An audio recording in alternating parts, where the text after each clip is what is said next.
করেছিল 28 অক্টোবরে খুনি হাসিনার নির্দেশে লগি ওয়াইটার হত্যাকাণ্ড দিয়েই বাংলাদেশ তার গণতন্ত্রের পথ হারিয়ে ফেলেছে।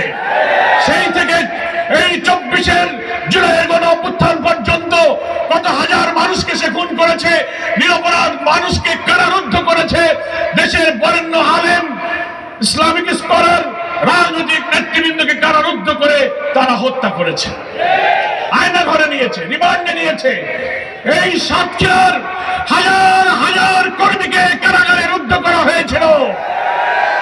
এই সাতক্ষীরা 48 জন ইসলামী আন্দোলনের কর্মীকে শহীদ করা হয়েছে।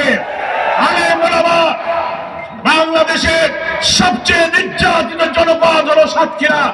এই সাতক্ষীরায় ইসলামী আন্দোলন করার অপরাধে আমাদের নেতা কর্মীদের বাড়িঘর বুলডোজার দিয়ে ভেঙে গুঁড়া করে দেওয়া হয়েছে।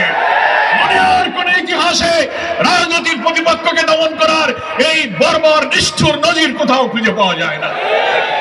তিনি চেয়েছিলেন উনি শুধু ক্ষমতায় থাকবেন, উনি, ওনার পরিবার, ওনার দল, ওনার সিন্ডিকেট, চাকরি বাকরি, ব্যবসা বাণিজ্য, রাজনীতি সব তার হাতে থাকবে, আর বিরোধী দল সবাইকে শেষ করে দেবে।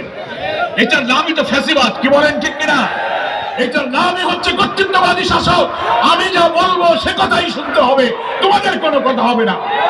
আমরা 15টা বছর বিএনপি, জামাত সহ সব বিরোধী দল আমরা 15, 16, 17 বছর এই ফ্যাসিবাদের বিরুদ্ধে আন্দোলন করে বলেছি, কর্তৃত্ববাদী শাসন, তুমি ফ্যাসিস্ট, তুমি অত্যাচারী, তুমি স্বৈর শাসক, তুমি দেশের সম্পদ লুটপাট করে বিদেশে পাচার করেছো, আত্মসাৎ করেছো, তুমি অবাধ নির্বাচনের ব্যবস্থা করে জনগণকে তার ভোটাধিকার প্রয়োগ করার সুযোগ দাও।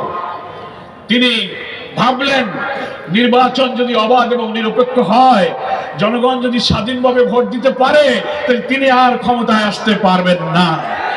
কারণ এই 15 বছরের জুলুম, শোষণ, নিপীড়ন, অর্থনৈতিক নিপীড়ন, লুটপাট, অত্যাচার, খুন, বঞ্চনা, বৈষম্য, মানবাধিকার লঙ্ঘন, আলেম ওলামার উপরে নির্যাতন যা করা হয়েছে, তার যে গণবিস্ফোরণ, তার যে আউটবাস্ট হবে, বাংলায় আগুন জ্বলবে, ব্যালটের মাধ্যমে হাসিনার পতন হবে, এই আশঙ্কায় তিনি নিরপেক্ষ নির্বাচনটাকে ঠেকাবার চেষ্টা করেছেন।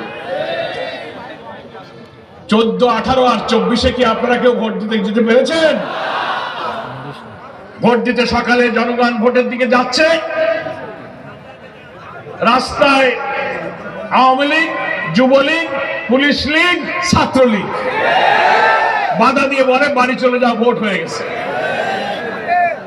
জোর করে যদি কেউ কেন্দ্রে গিয়ে বলে আমি ভোট দেবো, ব্যালট দেন, বলে বাবা ব্যালট ফুরায় গেছে, ব্যালট নাই।